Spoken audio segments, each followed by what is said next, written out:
Hey kids, good evening from NYChessKids. Again, my name is Saudin, and in this lesson, we're going to continue looking at the chess games that Paul Morphy played. So, this is a game number 3, and again, the King's Gambit was played in this game as well, but a little bit different one. So, Black accepted to take the pawn. And now, instead of that bishop c4 that we saw in game number 2, white played knight f3. And with this move, of course, black queen cannot get to h4 and make a check. Now, black plays pawn to g5, protects the pawn on f4. And you will see now the game is going to become very interesting. White plays h4, tries to destroy those pawns. All right, black decided to play g4, and white goes to knight g5. Now, look, this knight on g5 is in an attacking position, but without the support of the bishop on c4, right, can really this knight attack on its own, right? Because black has a lot of pieces around. Now, look, black kind of accepts the challenge, right? Of course, black could play here, like move, like let's say knight h6, and block the knight, protect the pawn on f7. But black decides to play h6, accepts this challenge. Now, knight trapped, right? So knight takes on f7, king takes, and queen goes to g4. So white, in this case Paul Morphy is white again, gives a knight for 2 pawns. But it's not only 2 pawns, it's also the king on f7 that moved, that cannot be castled anymore, and it's in the open space, right?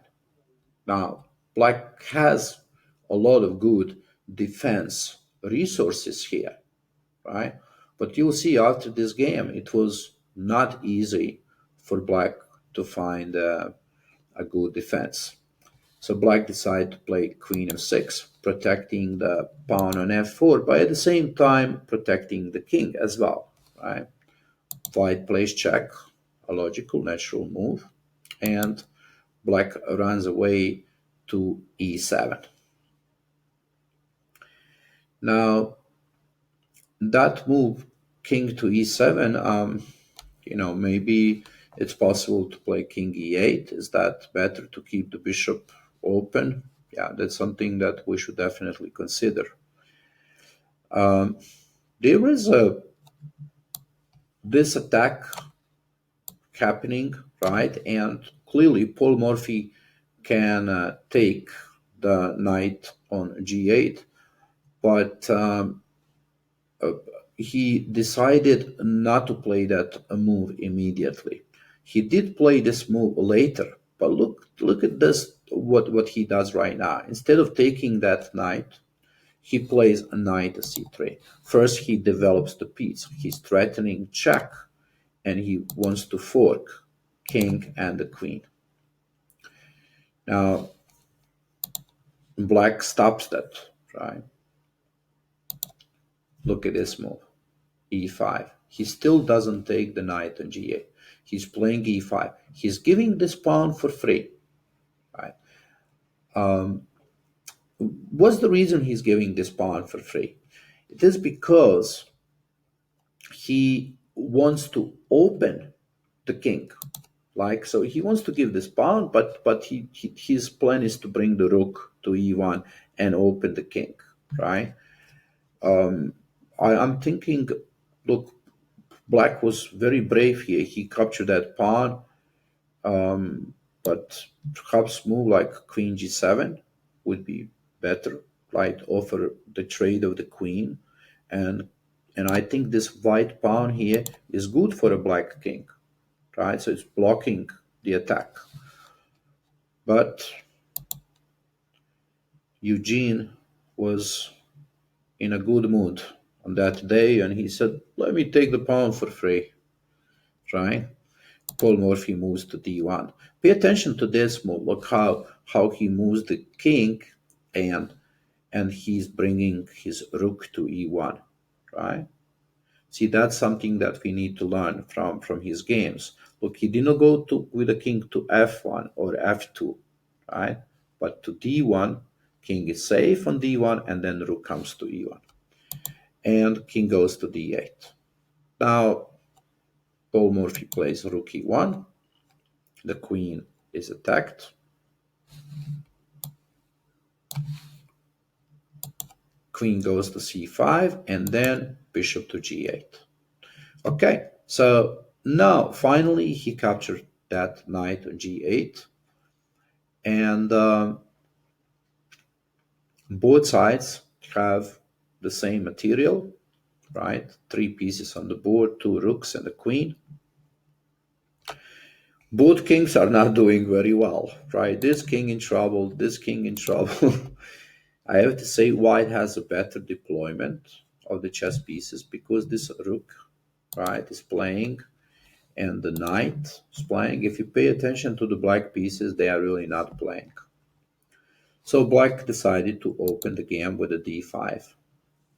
And there is this attack, right? But I think he made a mistake here because he did not see that rook can go to e8, check. Look at this cool move.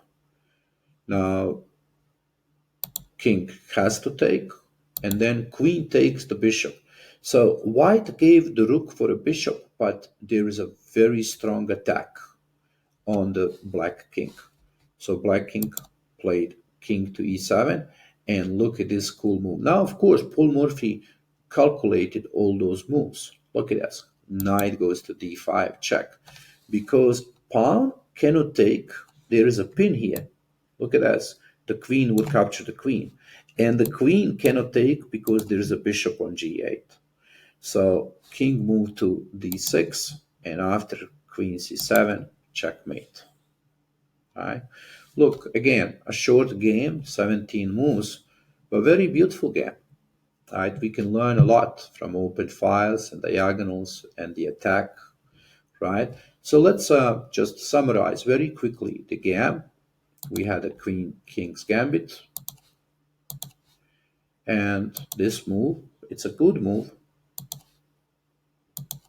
here, and black accepts this challenge, right? So learn something from those ideas, right? I think the most important is here. We stop here. See, it's so easy to go for a knight, take bishop g8, but Paul Morphy first develops the pieces and then takes on g there, right, on g8. So look at this. He's moving the knight, and that's what we can learn from his games, right? And then this an amazing move e5, right, where he wants to open the king. Look at that, bringing the rook into the game, and then taking on g8. And let's see one more time this final. I mean, black should run away here. Develop the pieces. Look, he could move the knight to a6. Maybe king can eventually go to c7 and play d6. But this move, d5, I think he didn't see rook e8.